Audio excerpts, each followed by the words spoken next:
이 시간 같이 보실 말씀은 로마서 12장 1절에서 2절의 말씀입니다. 저와 여러분께서 같이 보시는 이 로마서는 크게 두 단락으로 나누어 보실 수가 있는데요. 1장에서부터 지난 시간까지 보셨던 11장까지는 무엇을 믿어야 하는가에 대해 말씀하고요. 그리고 오늘 같이 보실 12장에서부터 16장까지는 그렇다면 믿는 자들은 어떻게 살아야 하는가에 대해 말씀하고 있습니다. 1643년에는 영국 의회가 영국 교회가 공통으로 따를 수 있는 교리가 필요하다라고 생각을 해서 총회를 소집했습니다. 학식과 분별을 갖춘 신학자들이 웨스트민스터 대성당에 모였습니다. 이후 5년간의 회의를 통해서 신앙고백서가 만들어졌는데요. 이 신앙고백서가 바로 웨스트민스터 신앙고백서입니다. 이후 신앙고백서와 대요리문답, 소요리문답이 만들어졌습니다. 대요리문답은 성직자들을 위한 것이고 소요리문답은 일반 성도들의 교리 교육을 위해서 만들어진 것입니다. 이 문서는 미국으로 건너간 청교도들에 의해서 미국 장로교에 전파가 되었고 한국의 장로교 선교사들이 가지고 들어와서 한국 장로교회의 표준 문서로도 사용을 하고 있습니다. 책의 내용을 화면으로 한번 보시면요. 이 웨스트민스터 소요리 문답서에서의 첫 번째 질문은 바로 사람의 제일 되는 목적은 무엇입니까? 입니다. 사람의 제일 되는 목적이 무엇인가에 대한 답은 사람의 제일 되는 목적은 하나님을 영화롭게 하고 영원토록 그분을 즐거워하는 것입니다. 두 번째 질문은 그렇다면 우리가 하나님을 영화롭게 하고 그분을 즐거워하기 위해서 하나님께서 우리에게 주신 규칙은 무엇입니까? 입니다. 그 답은 신구약 성경에 기록된 하나님의 말씀이 바로 그 규칙입니다. 3번 문항 보실까요? 성경이 가장 중요하게 가르치는 것이 무엇입니까? 그 답은 사람이 하나님에 관해 믿는 것과 하나님이 사람에게 요구하시는 의무에 대해서입니다. 웨스트민스터 소요리 문답서의 1번, 2번, 3번의 문항을 한번 같이 보셨습니다. 이와 같이 하나님께서 사람을 창조하신 주된 목적은 바로 하나님을 영화롭게 하기 위한 것입니다. 하나님을 영화롭게 한다라는 것은 하나님의 그 전지전능하심과 하나님의 완전하심과 하나님의 선하심과 같은 하나님에 대해서 증거하는 삶을 사는 것입니다. 죄인을 구원하신 그 은혜에 감사하며 또 그 말씀에 순종하며 하나님을 찬양하며 그분을 예배하는 것입니다. 영상을 하나 같이 보시겠습니다.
우리가 전에 이지웅 목사님의 영상을 통해서 구약의 제사에 대한 아주 생생한 말씀을 들으셨었습니다. 제물로 바쳐진 그 양의 죽음은 원래 우리가 감당해야 할 죽음이었고, 하나님께서는 그 잔인하고 끔찍한 죽음을 예수님께서 대신 감당하시도록 하셨습니다. 그리고 하나님께서는 율법을 지키는 것이 아닌 우리의 죄를 대속하신 예수 그리스도를 믿음으로 우리의 죄를 없다 해주셨고 구원의 은혜를 주셨습니다. 우리는 그리스도의 죽으심으로 말미암아 그분을 믿고 그 믿음으로 의롭다함을 여김받게 된 것이죠. 하나님의 은혜로 의롭다함을 얻은 자들은 하나님만이 유일한 주인이심을 믿고 인정하며 그의 삶 전체를 인생의 주인이신 하나님께 온전히 내어드릴 수 있게 됩니다. 믿음 생활을 처음 시작하면서 넘어야 할 첫 번째 문턱은 아마 11조가 아닐까 싶습니다. 저의 처음 믿음 생활을 거슬러 올라가서 생각을 해보면 밖에서 음료 한 잔을 쉽게 사서 마시면서도 또 사람들과 만나서 몇만 원을 쉽게 쓰면서도 헌금에는 인색했던 시절이 있었습니다. 내 삶이 하나님의 것이라고 생각하지 못했고 내 삶은 내 것이라고 생각했고 또 내가 가지고 있는 물질과 내가 누리고 있는 모든 것들이 다 내 것이다라고 생각을 했기 때문이었습니다. 하나님의 것을 내가 누리고 있다는 것을 깨닫는 순간 내 것은 하나도 없음을 깨닫게 됩니다. 어떤 사람들은 구약에서 말씀하는 11조를 왜 내야 하는가, 구약은 예수님께서 오심으로 다 지나간 시대가 아니냐라고 반문하는 사람도 있습니다. 그렇다면 만약 구약의 시대는 지나갔으니 11조를 내지 않아도 된다라고 한다면 예수님이 오신 이후에 우리는 무엇을 해야 할까요? 오늘 본문 말씀 로마서 12장 1절의 말씀을 같이 읽으시겠습니다. 그러므로 형제들아 내가 하나님의 모든 자비하심으로 너희를 권하노니 너희 몸을 하나님의 기뻐하시는 거룩한 산 제사로 드리라. 이는 너희의 드릴 영적 예배니라. 아멘. 여러분 답을 찾으셨습니까? 너희 몸을 하나님의 기뻐하시는 거룩한 산 제사로 드리라 라고 말씀하고 있습니다. 이 말씀은 자신을 제물로 하나님께 바치라는 말씀과 같습니다. 자신의 모든 것을 완전히 하나님께 맡기고 그분께 내어드리는 것을 말씀하는 것입니다. 11조는 구약시대의 것이니 지키지 않아도 된다라거나 새 전이 아니라 새 후에 따라 즉 세금을 떼고 난 나머지를 수입으로 11조를 내는 것이라고 그것이 맞다 틀리다라고 이야기하는 것이 무슨 의미가 있을까요?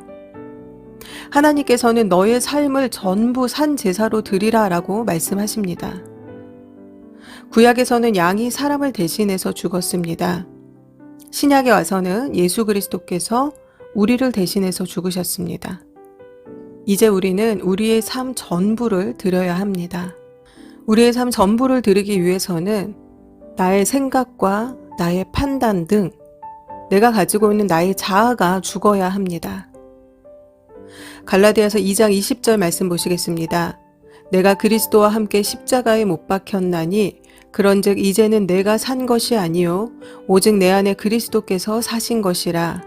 이제 내가 육체 가운데 사는 것은 나를 사랑하사 나를 위하여 자기 몸을 버리신 하나님의 아들을 믿는 믿음 안에서 사는 것이라. 아멘. 그리스도가 죽음과 동시에 그 십자가에 우리의 죄된 옛사람 또한 못 박혔습니다. 그러므로 그리스도를 믿는 자들은 우리를 위해 자기 몸을 희생하신 하나님의 아들을 믿는 그 믿음 안에서 사는 것이다 라고 말씀합니다. 믿는 자라는 말은 이제 내가 내 삶의 주인이 되어 사는 사람이 아니다 라는 말이지요. 믿는 자는 나의 육체와 나의 소유와 나의 모든 것이 다 하나님의 것이라고 고백하는 사람입니다. 그리고 그 고백을 삶으로 실천하는 사람입니다. 이것이 바로 삶으로 드리는 예배입니다. 1절 말씀을 다시 보시면 너희 몸을 거룩한 산 제사로 드리는 것, 그것이 바로 영적 예배다라고 말씀하고 있습니다. 2절 말씀 읽으시겠습니다. 너희는 이 세대를 본받지 말고 마음을 새롭게 함으로 변화를 받아 하나님의 선하시고 기뻐하시고 온전하신 뜻이 무엇인지 분별하도록 하라. 아멘. 우리의 몸을 거룩한 산 제사로 드리는 영적 예배를 드리는 삶은 이 세대를 본받지 않는 것입니다. 마음을 새롭게 하여 변화를 받아야 하며 하나님의 뜻이 무엇인지 분별할 수 있어야 합니다. 믿는 자의 삶과 하나님은 결코 분리될 수가 없습니다. 서두에서 말씀드린 웨스트민스터 소요리 문답서의 제1번의 질문은 사람의 제일 되는 목적이 무엇입니까? 였지요. 우리의 몸을 거룩한 산 제사로 드리는 것, 영적 예배를 드리는 삶이 바로 하나님을 영화롭게 하는 것입니다. 예배를 떠나서는 우리는 하루도 온전하게 살아갈 수가 없습니다. 하나님께서 세우신 교회 공동체를 통해서 그리고 나의 삶을 통해서 늘 하나님과 교제해야 합니다. 우리의 삶에서 추구하는 각자의 다른 목적들은 먼저 하나님과의 바른 교제가 이루어진 후 바른 방향으로 이어갈 수가 있는 것입니다. 오늘 말씀의 제목은 영적 예배입니다.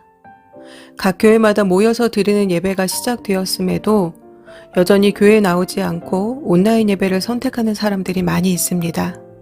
하나님께서는 어느 곳에서나 우리와 함께 하시고 하나님을 예배하는 그 자리에 함께 하신다라는 것은 맞는 말씀입니다.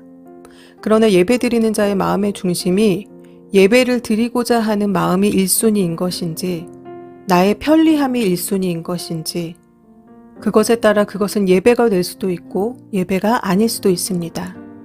어제 보내드렸던 김기동 목사님의 영상을 같이 보셨지요. 가족여행을 가기 위해서 아내와 아이들을 주일 예배에 가지 못하게 했던 그분의 말씀은 다른 교회에서 예배 드려도 되지 않느냐, 그 교회도 하나님 계시지 않느냐 였습니다. 그러나 그것은 예배가 우선되는 것이 아니라 가족여행을 가기 위한 합리화의 방편으로 한 말씀이었죠. 그 일로 인해서 온 가족의 목숨이 위험에 처하는 사건을 겪게 되었습니다. 그 과정 가운데서 목사님께서 하나님께 깊이 회개하였고 기도하였고 또 그 기도 가운데 응답하신 하나님께서 그 가정 모두를 생명으로부터도 또 영적으로도 구원해 주신 내용이었습니다. 오늘 로마서 12장 2절의 말씀은 이 세대를 본받지 말고 하나님의 뜻을 분별하라고 권고합니다. 시대가 바뀌고 사람들의 사고와 생활 양식들이 바뀐 것으로 인해 신앙생활에도 변화가 생기고 있습니다. 코로나가 잠잠해지며 온라인 예배를 없애야 한다라고 말하는 사람들도 있습니다. 그러나 온라인 예배를 통해 복음이 전해지기도 하고 또 병상에 계셔서 예배를 못 드리시는 분들께는 온라인으로라도 예배를 드리실 수 있는 기회가 되기 때문에 그것도 답이라고 할 수는 없을 것 같습니다.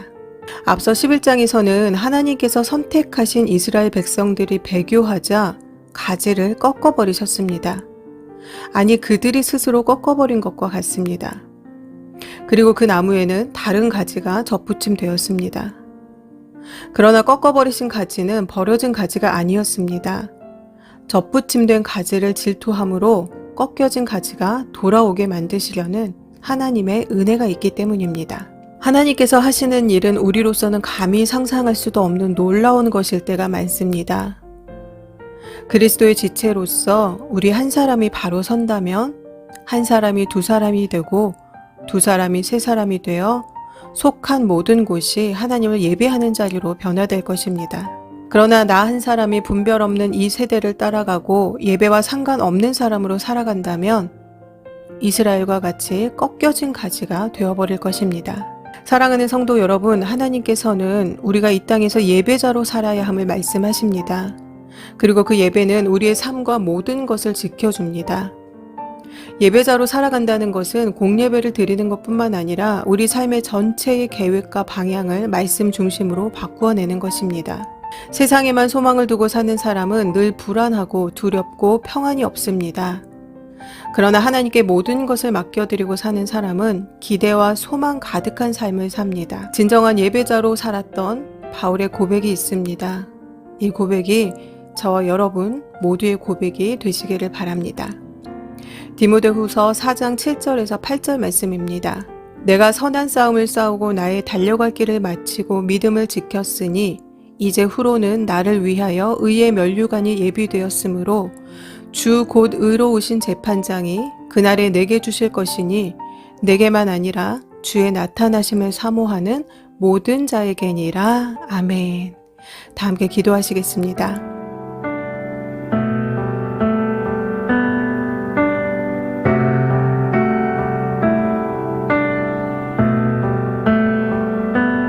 보여지는 예배 아니 마음으로 드리는 예배 노래하는 찬양보다 삶으로 고백되는 예배 나를 위한 예배하니 주님 뜻을 향한 예배 내 마음과 정성 다하여서 주 앞에 드려지는 예배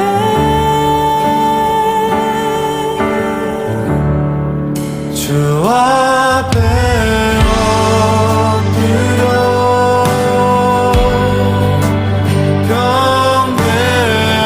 경배합니다. 온전한 예배 내 맘의 예배 내 모든 것 받기 합당하신